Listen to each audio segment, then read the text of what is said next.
I want to remind you that there's a book sale going on over there, so please buy all the books so Rick doesn't have to take them home.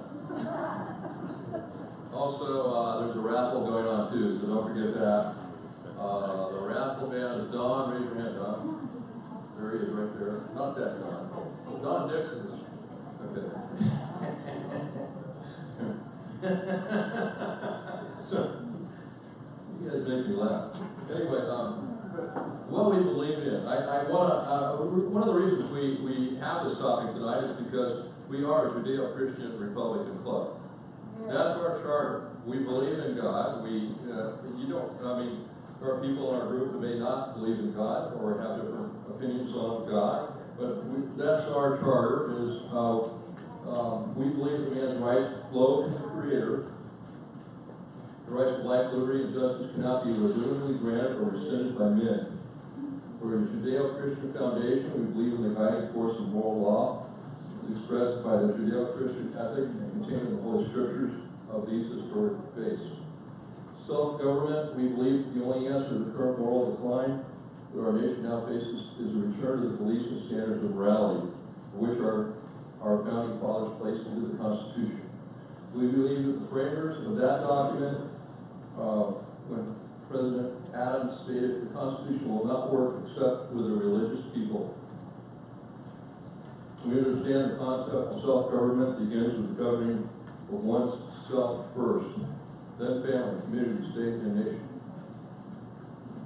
In education, of course, we believe in the rights of parents to a quality education for their children, which means homeschooling, parental choice, anything that puts families closer together.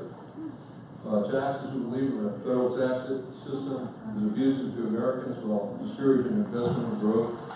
We believe in a growth-oriented tax policies, and of course that's free enterprise. Family, we believe in a traditional American family defined as any person related by blood, marriage of a man or woman, or adoption, and is the cornerstone of our American society, and the government is duty-bound to protect the integrity of the family and itself unit through legislation and taxation policies. We believe in the sanctity of life. National defense, we believe in a strong and consistent national defense. We believe in a victory over and not accommodation with tyranny or philosophy in any form, such as stopping a free speech event like tonight. Our right to bear arms is a civil right. We believe in the unqualified right of our citizens to keep bear arms again without intrusive hand from the government. Our party was founded on the freeing of slaves. The NRA was founded to protect blacks from the Democratic Party, which was the KKK at the time. The victims' rights. We believe in the concept of victims' rights over the rights of the criminal. We support systems of restitution, term limitation, national sovereignty. We believe in an American First program in which government's first concern is the welfare and protection of the American people. We believe in decentralized government, personal property rights. We believe in protection of our borders. We are the conservative Republicans. That's our statement of principles. And with that, I'd like to introduce a few guests tonight that I know are here. Pastor Tim Lovegrove, my pastor from Grace Bible Menifee. So, he is the first time here.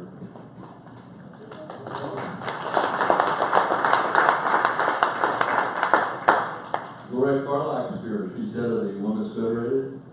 Where is she? Coming up at all? Yes, there is a wonderful event in mid-September. It'll be on a Tuesday, midday, and we will feature Barbara Hale, who Bonnie can talk about, and she's with the Riverside County Board of Education, and her specialty is charter schools. So that just fits in kind of what we were speaking about educational rights and responsibility, and how important the role of charter schools is. Thank you.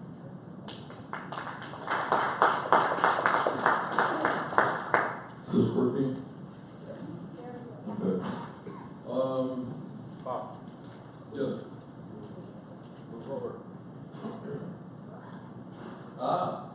Camera. Okay, who's ever speaking needs to be where that camera is right there. One second here.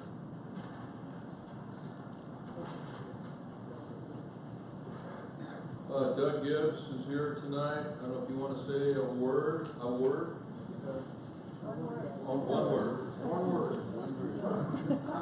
One word? Liberty.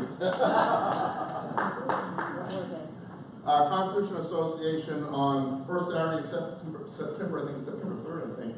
Our guest speaker is a gentleman by the name of Tim Adams, and he is, his group visits Planned Parenthood, try to shut them down from within. He's going to come and talk about his efforts on the pro-life movement.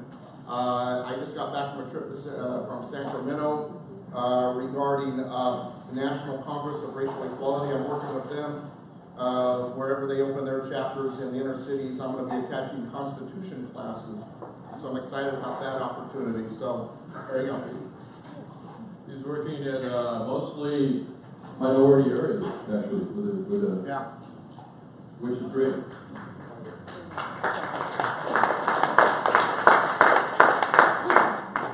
Don Dix is here. And by the way, I want to say, you have a radio program as well. Oh yeah. And not only that, but he's Constitution. He's on our board. He's Constitution Association head. He's this and that and everything. Don Dix has a program. It's Jen and Don on KTIE every night from 6 to 7. Very good show. And not that yours isn't good. They're both great. Okay, Steve Corona. I'm going to bring you up first before I bring up the trees. Steve, come on up. Where are you? There's a water board election coming up. We've supported Steve for a long time. People have asked, hey, who to vote for? And I don't know. So you might want to know. So. Hi folks, I'm Steve Corona. I am currently on the board of the Rancho California Water District. I served on the board for 16 years now. And this group supported me the very first time I ran in 2001 as a challenger. And, oh, you want me this way? Okay. And I was further? Okay. Where do you want me to stand? Here's the camera right there. Over here. Okay.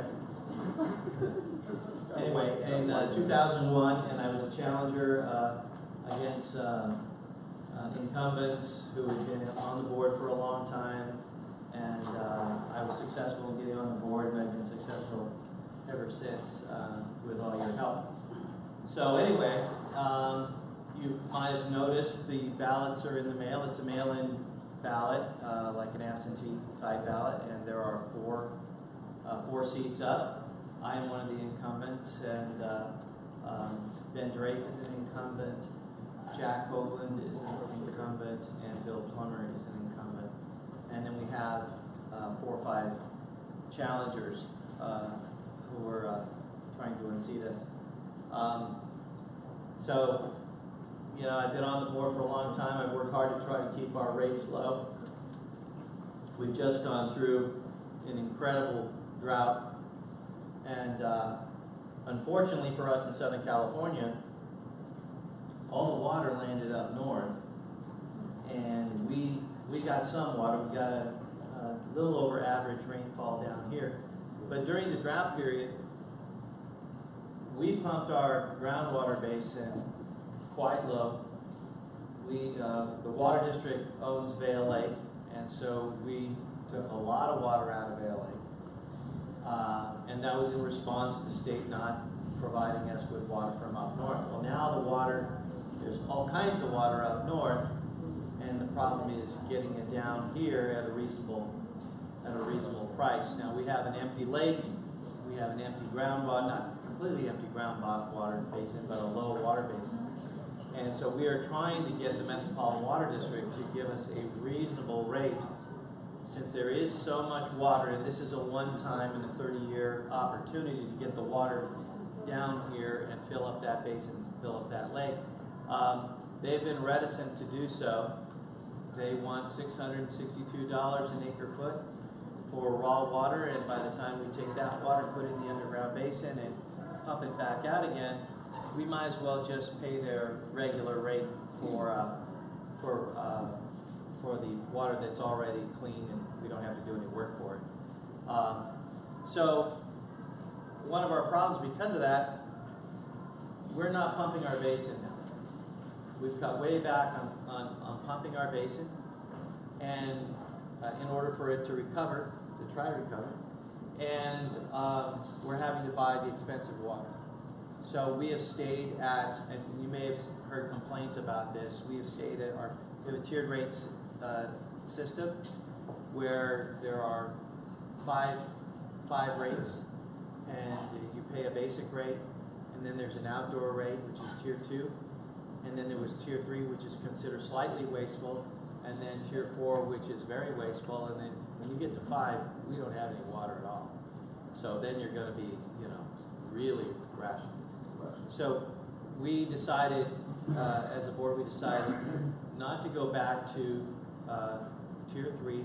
We're staying at the original drought level that we were at. We lowered it slightly, but we're still now. If you get into past tier 2, you jump to tier 4, and agriculture is the same way.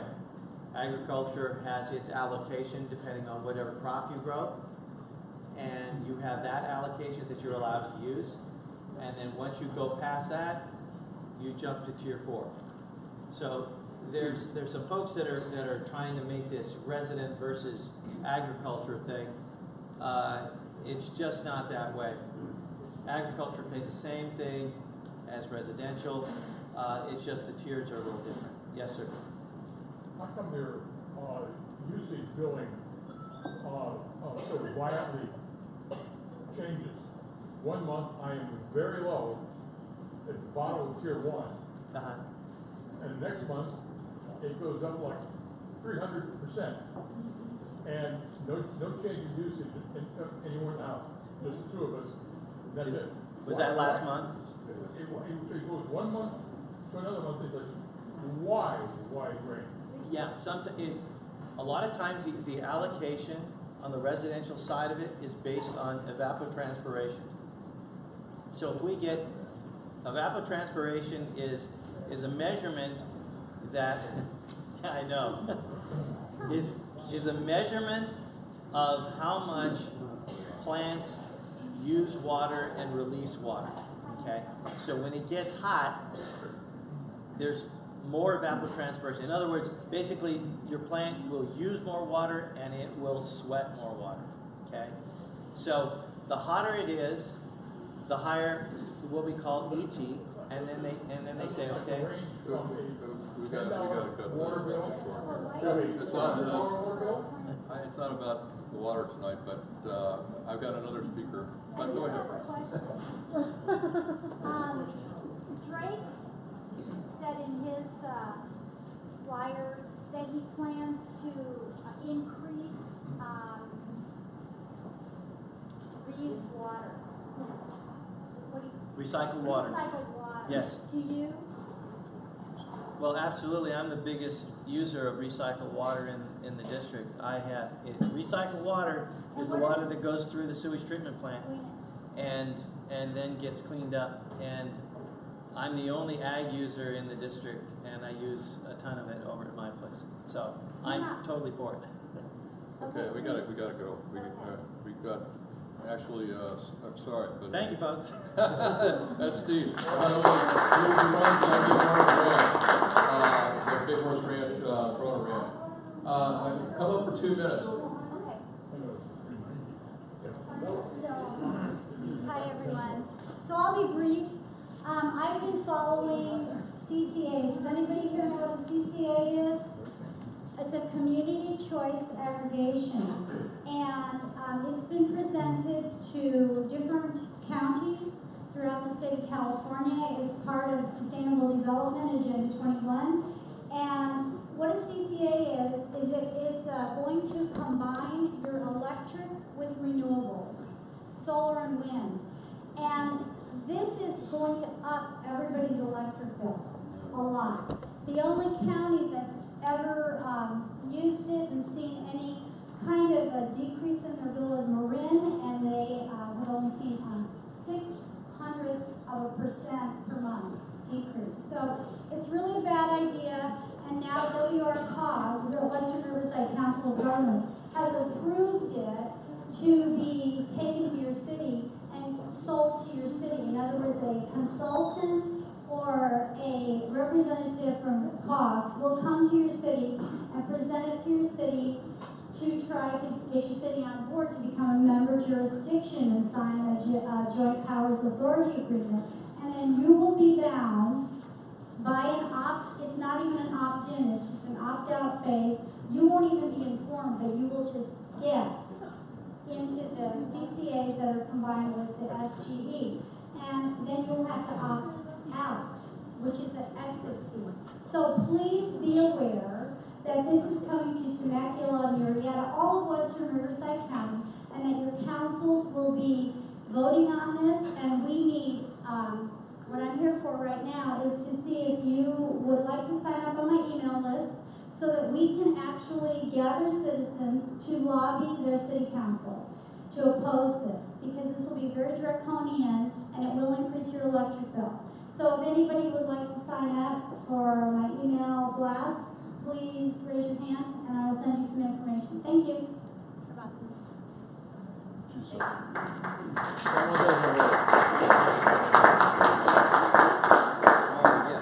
And the camera's right here. Yeah, he moved it. Oh. Hi, everyone. Good to see you tonight. Thank you for coming. We're going to go ahead and introduce our keynote speaker for the night. Mr. Pat Roy, if you want to come up. Pat was the director of broadcast and radio for 12 years with the Institute for Creation Research and was very instrumental in the program Science, Scripture, and Salvation by Dr. John Morris. Patrick? Hello? Okay. Pat Roy found himself behind the pulpit in churches presenting ICR and the need for creation to be taught, and heard it during this time. Pat and his wife Sandy would have parents ask for material for their children to learn and really did not have children-oriented content. So in 2000, Pat and Sandy began, Sandy, you want to raise your hand? This is his wife.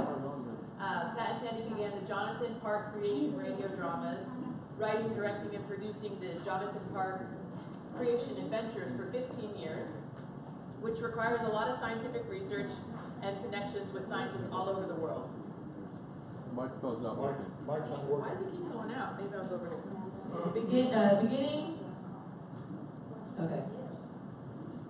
Beginning to see the need for lessons geared to children about creation, Pat also began writing booklets to go along with the audio series with games and experiments. He also taught many presentations, hosted creation-oriented camps and cavern tours, and thus began Creation Quest and Creation Worldview classes. During this process on the side, he also enjoys interviewing young people with the creation evolution issue. Pat's experience in audio media has opened doors of blessings for others as he would travel far distances to help start or mentor other Christian organizations, launch radio ministries, and he has written multiple scripts and stories to further the creation and salvation message for many different ministries and creation organizations. Currently, Pat and Sandy Roy continue to further the creation message through lessons, presentations, and interviews. And he also works for Dr. Biddle with Genesis Apologetics, working with high school students and providing truth to reach those in the school system while continuing to have a big heart for homeschoolers with Creation Quest. Although radio media is his expertise, since he was 16, Pat Roy's work with the scientists at ICR gave him over 12 years. Well, that doesn't make sense. But he did work with the Institute for Creation Research for 12 years with many brilliant scientists, and he's a sought-after speaker from around the world. And his creations have been broadcast over the globe. So we're really excited to hear what he has to say, and he can tell you more about the booklets that you'll see at your table that are actually a gift for you to take home tonight, Mr. Roy. Thank you so much.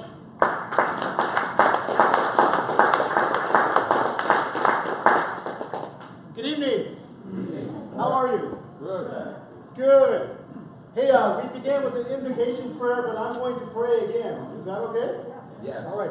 Dear Father, I just pray that you'd be with me tonight. Help me to speak passionately. And Father, I just pray that this will be just a moment where I pass on things that are of use, Father. Things that you can use in the minds of each person that's here tonight, Father. God, we just thank you for your creation account. God, we thank you for the way that you created the world and that you told us how you created it. And God, I pray as we talk about the importance of teaching students tonight, that God, that we would just learn things that we can put into practice every day. We just pray in the name of our Lord and Savior Jesus. Amen. Amen. By the way, are they chanting out there? Yeah. They are chanting, yes they are. And is my microphone on? Can you hear me okay? your microphone. Okay, check. I'm not quite sure how. Checking, 1, 2, 3. Test. Okay, can you guys hear me okay? Yeah. All right, I'm one of those guys who doesn't need a microphone. Well, some of the people in here are hard of hearing, so believe it or not, you need a microphone. Okay, all right. I don't know if somebody can help me with turning it on. It looks like it's on, but. I'm calling the guy. Okay, great. So I'll just talk, and hopefully you'll be able to hear me okay. Hey, the reason that we're committed to this is worldviews matter.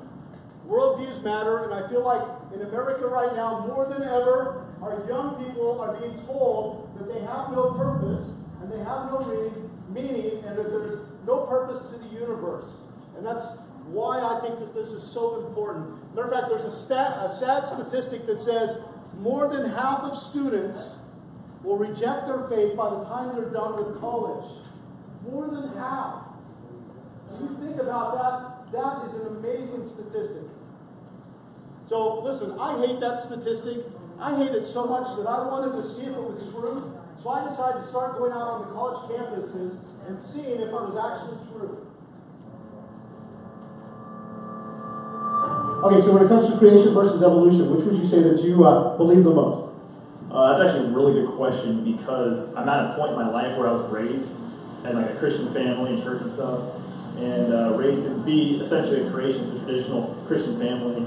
But the more that I go in my studies, the more I lose faith in what I previously held in. So I want to go as far as saying I'm a atheist now, but I am losing more and more faith in my previously held creationist beliefs.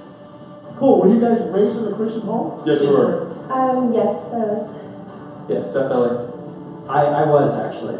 Yeah, that's true. So I went to church for up until around like 8 years old. Yes. So when it comes to the whole creation evolution debate, which would you say that you believe the most? Definitely creation. Evolution. Well, I'm actually a biology student, so I have to kind of believe in the evolution part. I would believe in evolution the most. I believe in evolution. I'm more of a science guy. To me, evolution makes sense because of the education that I've gone growing up. But traditionally, as a family, I've been raised to believe in creation. Evolution, 100%. Evolution. And what convinced you that evolution was true? What was the most convincing thing for you? Just science, everything that I learned in school. Just what school has taught me, I kind of believe that. I believe the universe was created as the Bible said, and then my personal belief is that the creators stepped back and let evolution take place. Well, I'm a computer scientist, so I kind of really believe in science, and so yeah, it's the evidence. I think a lot of people these days want to base their knowings and beliefs off of something, physical evidence. Just seeing the evolution in bones and with apes and to humans, just seeing that whole evolutionary change. Basically, the teachings in public schools, what I was brought up learning, what I've looked up on the internet. It's actually a big passion of mine to kind of spread the word, and I believe people shouldn't live in ignorance, and that's what I think creationism is. Wow, the statistic is true. I've talked to hundreds of students on the college campuses, and so many of them were raised in Christian homes, and yet they're rejecting their faith. Now, what you didn't see is a lot of times I turn off the camera and ask a bunch of other questions. Here's one of the questions I asked. From the time you started into college until you rejected your faith, how long was it? Here was the answer, about 3 to 6 months. Wow, 3 to 6 months. The next question I would ask is, what was the number one thing that convinced you that evolution was true? Do you know what I got from almost every single student was, not sure. Wow, so you're telling me that you were raised in a Christian home, you rejected your faith in 3 to 6 months, and you can't even tell me specifically why? And they said, well, I've never thought of it that way before. And then the next question that I would ask them is, have you ever heard the scientific case for creation? And almost all of them said no. And so then, with the camera turned off, I said, well, would you like to hear it? And they said, I would love to.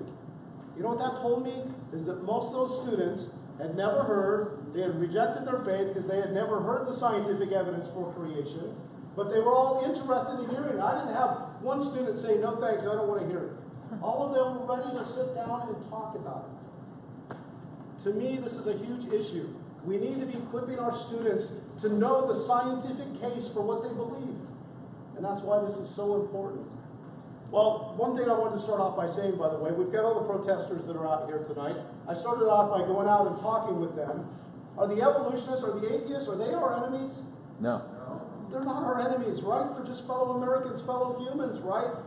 In fact, I want to make a great challenge to you tonight. When you go out tonight, I encourage you to go up and just start a pleasant conversation with them. You know, they're incredibly kind people out there. I had a good time chatting with them, and guess what? That's our chance. If our values really hold up, if they're really true, we should be able to pass those on, right? I want to encourage you tonight to go out there and praise God that we live in a country, right, where we can have protesters and where we can have conversations. That doesn't happen in every country. And it's so cool that we get to do that. And it's so good that we get to talk about these things. You know, one of their signs out there says, science, not faith. I realize that this argument always turns into that. It's science against faith, but it's really not that at all. It's science versus science, it's worldview versus worldview, it's religion versus religion, isn't it? I used to work at the Institute for Creation Research. One of my jobs was whenever CBS or ABC or whoever, whenever there was a new ape-man fossil found, they would call me, and since I handled the media, it was my job to talk to those networks and try and hook them up with an interview with one of our scientists, right? And I'd always talk to them, and I'd say, so tell me what kind of story you want to do. And they would always say, well, we would like to do science versus religion. And I'd go, well, I'm sorry, we really don't have any pastors on staff here. We've only got scientists. What if you do a story of science versus science? Well, no, are you sure you don't have any pastors or anything? No, I've got some biologists, I've got some geologists. Well, yeah, we're kind of hoping maybe to find a religious pastor or something to do it. And so I'd always give them the same challenge. I'd go, if you want to do something unique, go science versus science. I would always ask, so who's on your side? Oh, we've got a PhD evolutionary biologist. Awesome. I've got a creation PhD biologist. What if we hook those two up together? No. We want to do a pastor or something. Do you see? That's kind of how it's always framed, is it's science versus religion. They always say that there are no real scientists who are creationists. That's not true. There are hundreds and hundreds of biologists, geologists, microbiologists, chemists. There's all kinds of different people out there who believe in creation and in the Word of God. So it's just not true when they say that. Well, my time is short. I've planned way too much material for tonight, so I'm going to try and go as quickly as I can. But I'm with Genesis Apologetics, and Genesis Apologetics set out on a neat project. We set out to take all the textbooks currently being used in California, and we got to go through them, and we got to find all of the evolutionary teaching. And it was fun because we had a stack of textbooks, and I had so much fun going through and just looking at all the different evolutionary teaching that was in there. And we basically found out that there was 10 tenets of evolution being taught in public schools. And so what we decided to do was put together a series that went through and debunked those 10 topics. Okay, so we went through and we wrote scripts. We hired 2 young people, 2 actors, and we had them put together a series called Debunking Evolution, and you'll see those on the table tonight. The DVDs are free. You can take those with you for free. We've also got student guides if you would like, and our goal was to take those 10 tenets and basically debunk those tenets. Now, I know they're out there tonight protesting the fact that I want to get creation in the schools. I had to go out there and disappoint them and say, no, actually what I want to do is get parents engaged so that they're engaged with their students that are in public school, and then they're having discussions with those students, right? So that's really what we're all about. So anyway, we put together this video series, and when you put together a video series, you've got to put together a nice promo, right? A nice commercial. So we put together a commercial, and we put it out on YouTube, and we had so many people viewing the videos, and I had Christians going, yeah, and I had a lot of evolutionists going, boo. But anyway, I thought I'd play it for you, because this is what I call the creationist dream. This is what happens in the public classroom in the creationist dreams. I know that the last 2 weeks that we've been talking about evolution has been really tough for some of you. I understand that some of you are raised in families that don't believe in evolution for religious reasons. But in my class, I try to teach you to think for yourself. Are there any questions? No questions? Caleb, you've been unusually quiet. You always have challenges. No, that's okay. But I know there's a God. I've felt him. You can't explain my entire faith with just a couple of chapters from the science book. Mark, feelings can be compelling, but also very mistaken. Now, I don't mind if you have faith in your God, but science doesn't require faith.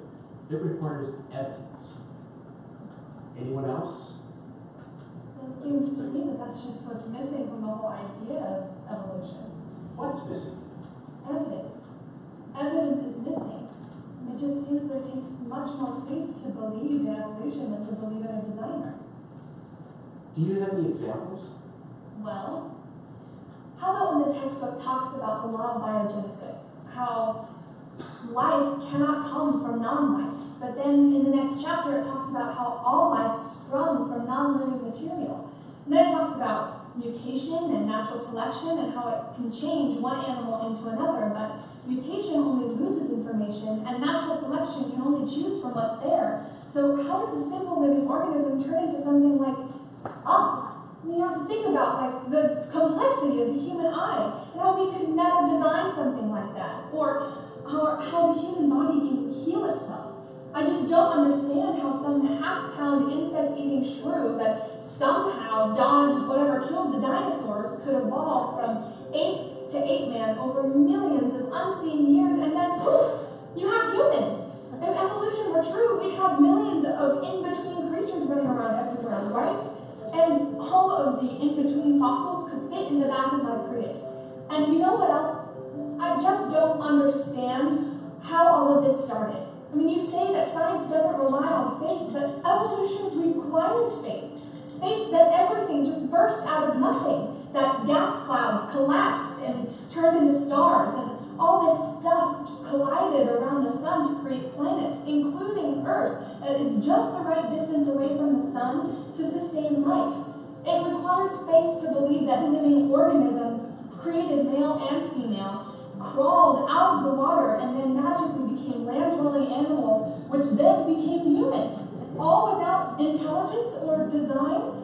I just think it takes a lot more faith to believe in evolution than it does to believe that all the design, marvelous design around us points to a designer. And now I'm just rambling, so does anyone else have a question?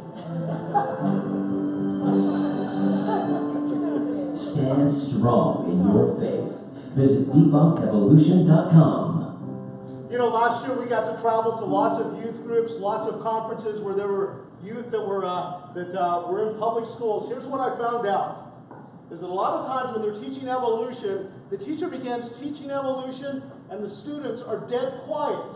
And a lot of them are Christians, and sometimes the teachers, well, now there's great teachers that are out there, but sometimes it's a little intimidating when the teacher just starts coming full on with the whole evolution thing.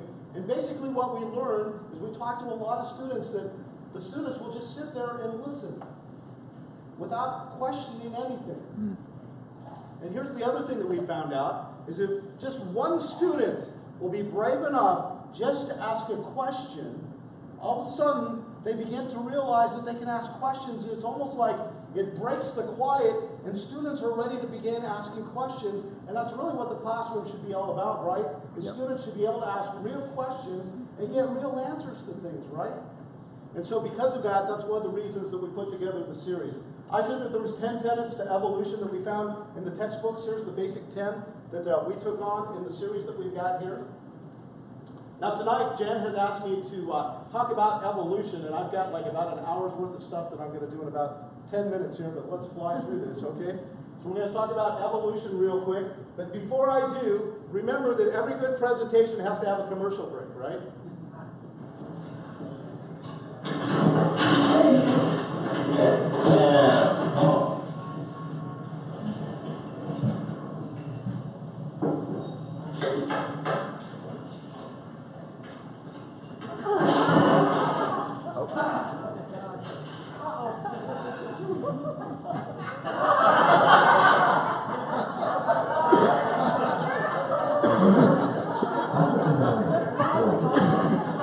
You want to see another one?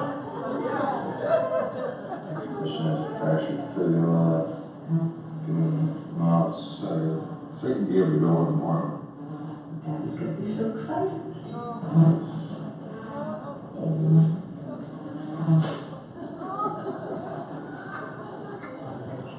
That killed it.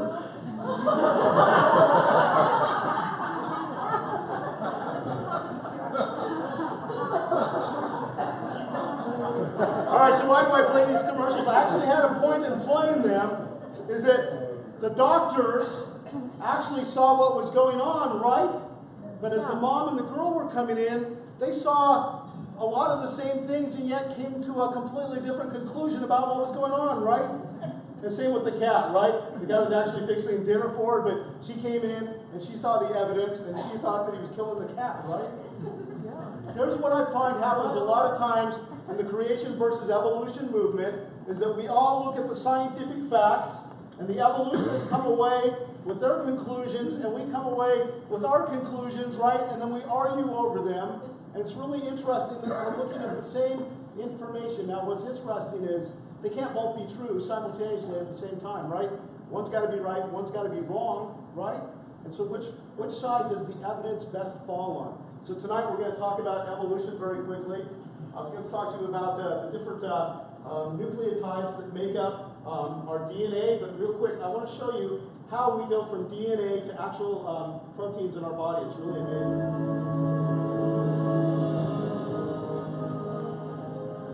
With computer animation, we can enter the cell to view this remarkable system at work.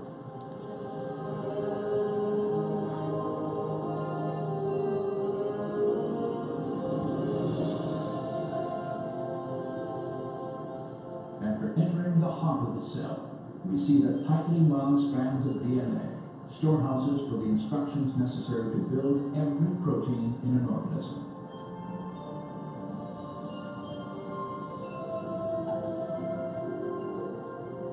In a process known as transcription, a molecular machine first unwinds a section of the DNA helix to expose the genetic instructions needed to assemble a specific protein molecule. Another machine then copies these instructions to form a molecule known as messenger RNA.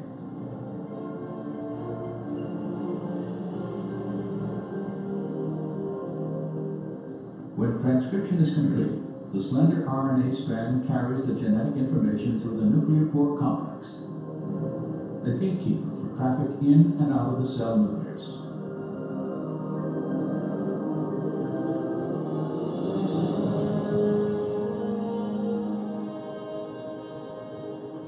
The messenger RNA strand is directed to a two-part molecular factory called a ribosome.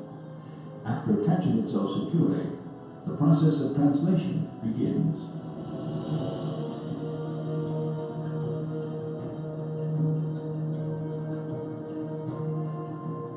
Inside the ribosome, a molecular assembly line builds a specifically sequenced chain of amino acids.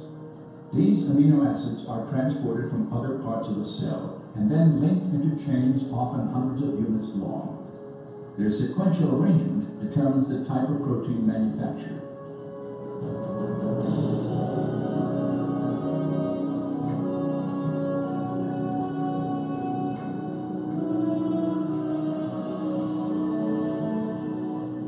When the chain is finished, it is moved from the ribosome to a barrel-shaped machine that helps fold it into the precise shape critical to its function.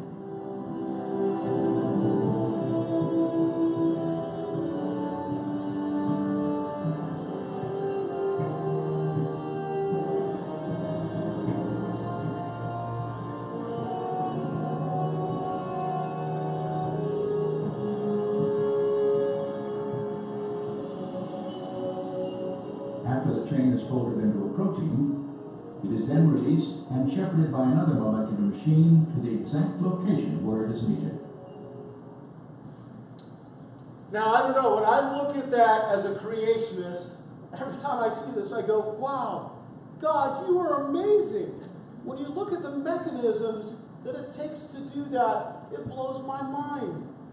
They're even so beyond man's understanding. We're starting to figure some of it out, but some of it is so just far beyond us. It's really amazing. So tonight I want to talk about evolution. I'm almost through my intro. It's almost time for Q&A, but let's do this very quickly. Pat, you can go to 8:10. 8:10? Yeah. All right. 11 o'clock, that's my last offer. I'm totally kidding. Some of you are getting worried. Well, how does evolution work? I always like to think of evolution as a two-stroke engine, okay? A two-stroke engine. Basically, what drives evolution forward is mutations and natural selection. Mutations and natural selection. Supposedly what happens is a change takes place in the genetic code, in the DNA, and it makes an organism, the mutant, better off, and then that better off organism goes on to survive, and because it becomes better able to compete in its environment, the others die out, and the mutant is the one that goes forward, okay? So that's how mutations and natural selection work together. The change from mutation, selection by natural selection, and it continues to drive forward evolution. That's the way that the engine of evolution is supposed to work. So let's take a look at the first stroke of the engine, and that's mutations. I told you that we took a look at the different California state textbooks. I want to share with you one of them. Here's one of the books right here. It's Miller and Levine biology book, and it talks about the sources of genetic variation. Now remember, a lot of times an evolutionist will consider any change as being evolution. Okay? Now creationists have a little bit of a different take on that, but they would consider any change as evolution going on. And so when you look at this textbook, it tells us two different sources of genetic variation. You see one of them is mutations, and then the other major one that they give is genetic recombination, okay? So if you read right at the top there, it actually says, a mutation is any change in the genetic material of a cell. Some mutations involve changes within individual genes. Other mutations, called neutral mutations, do not change an organism's phenotype. Now, a phenotype is the whole organism, okay? That's everything, okay?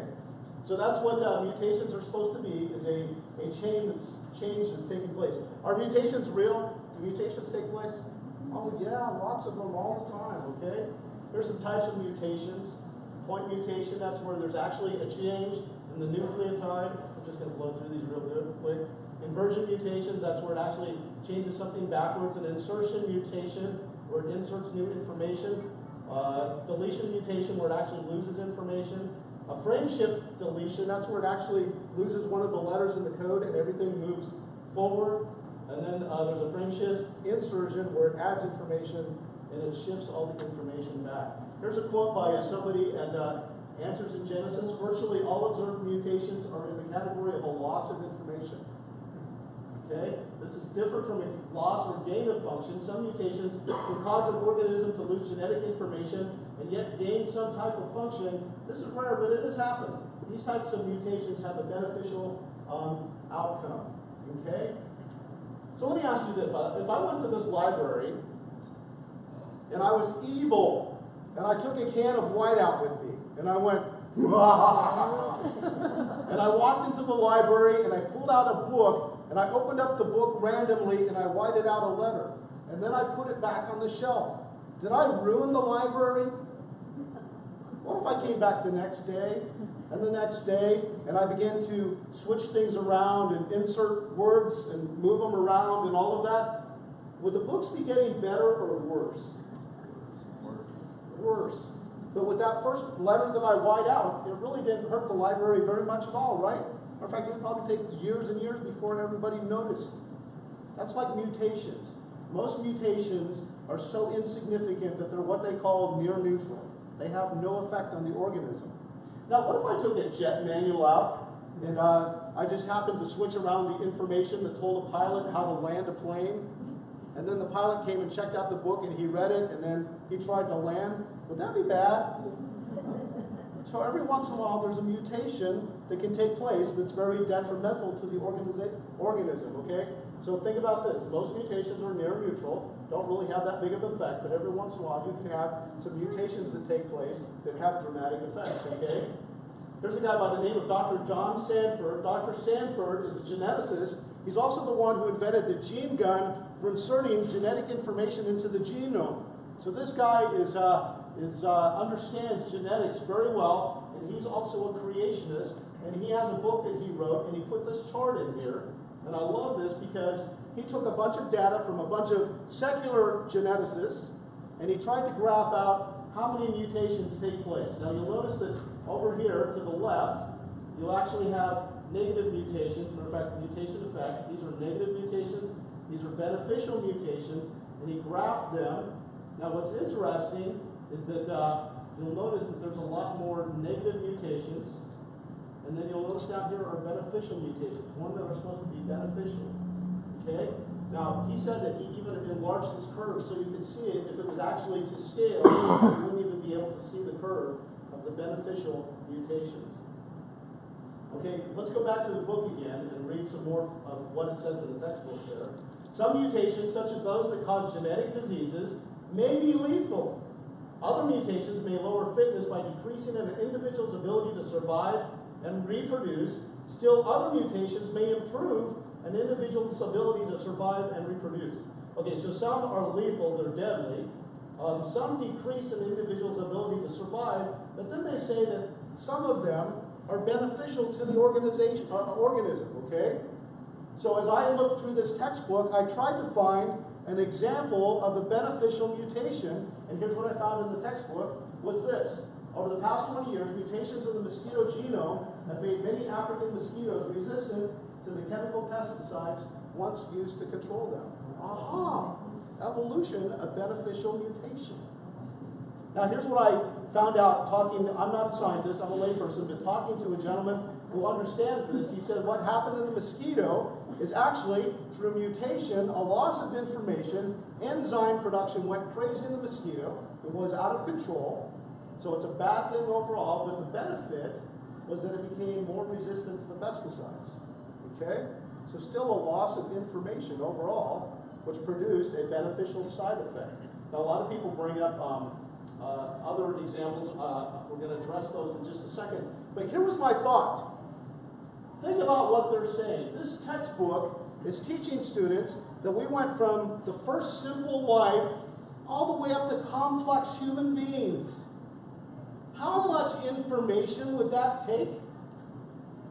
It would take incredible amounts of information to go from that to a complex human being, and the process that they're suggesting is mutation, and when asked what the beneficial mutations are that they can provide examples of, it's a mosquito. Do you understand? I'm really, when you think about it, it's really kind of amazing. Here's Dr. John Sanford. And so here's another example would be, if you go to a middle school biology class, they would present it as in a very simple way.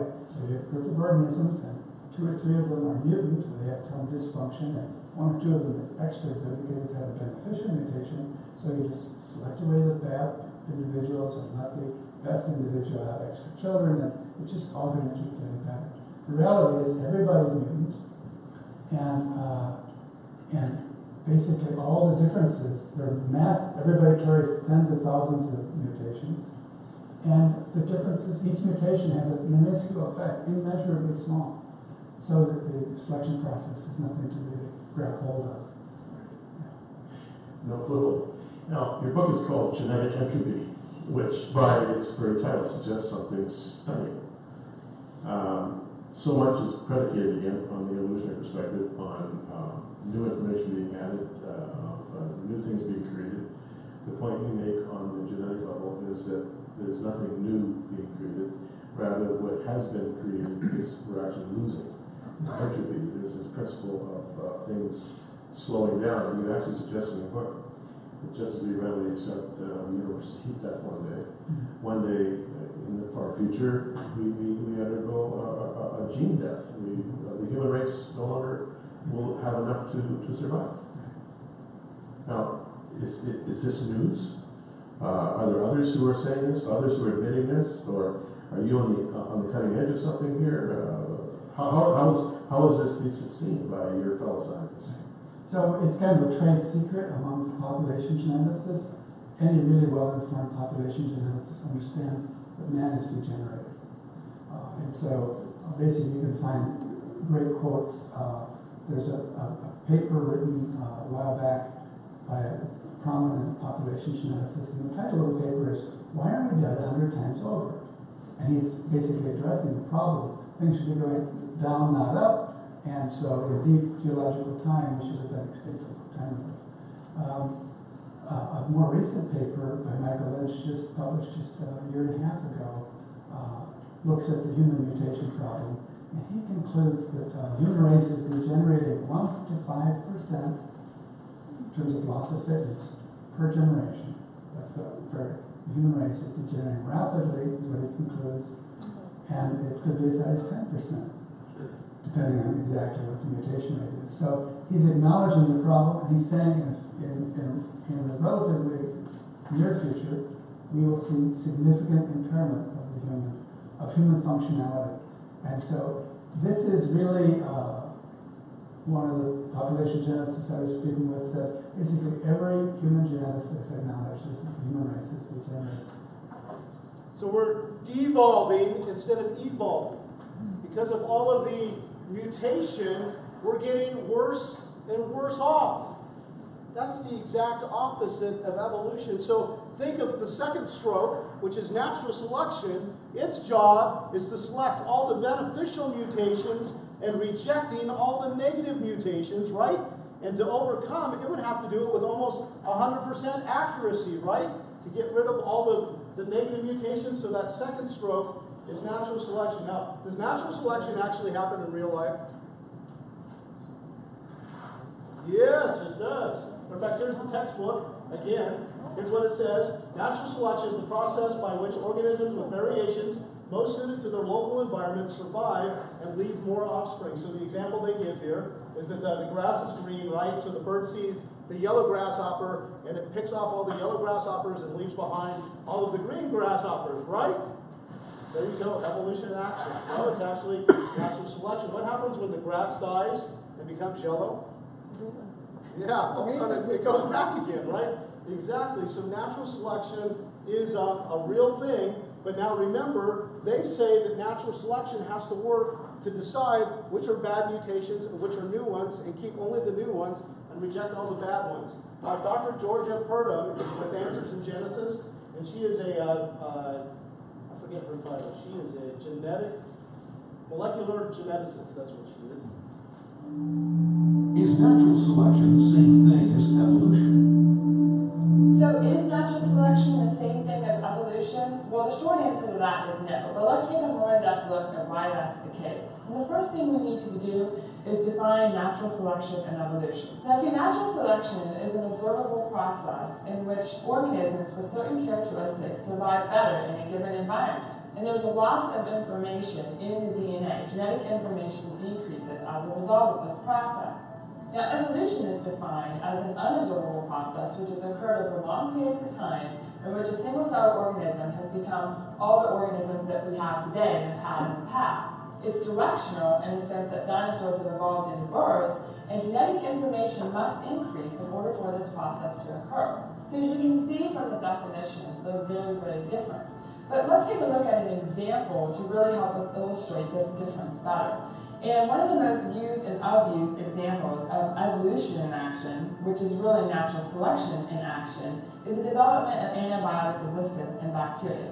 See, when you have a bacterial infection and you take an antibiotic, you expect it to kill the bacteria.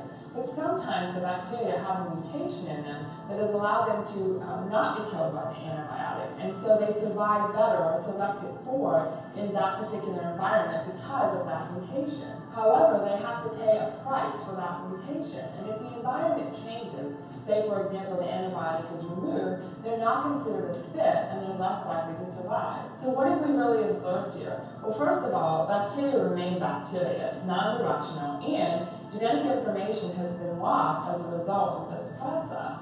So even if you give natural selection long periods of time, such as millions of years, it simply can't do what evolution requires of it, which is to move in a certain direction and to add genetic information. There's no doubt that natural selection has led to changes within kinds of animals. And when we talk about kind, we mean a biblical category of animal that God has talked about in His Word, that He created animals according to their kinds, which we would put at about the family level in modern classification scheme. So, for example, natural selection may have led to speciation or variation within the cat kind, such that we have different species of cats, like wild cats and domestic cats, but it has not led from one kind of animal evolving into another, such as dinosaurs evolving into birds. Rather, natural selection is a God-ordained process that has allowed organisms to survive in a post-fall world. It acts on the variations within the